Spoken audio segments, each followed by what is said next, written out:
Welcome, today I'm here with me CUBOT Tablet Top 10 and I'll show you how to unblock number on this device. So first to do that, we should open the phone application and then tap on the right upper corner on these three dots. Then just click here to the settings section and tap to block numbers.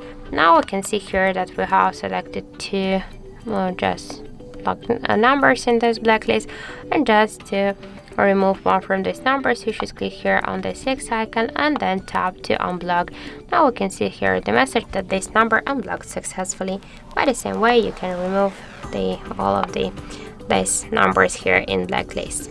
So that's it. Thank you for watching, and if you find this video helpful, don't forget to leave a like, comment and to subscribe our channel.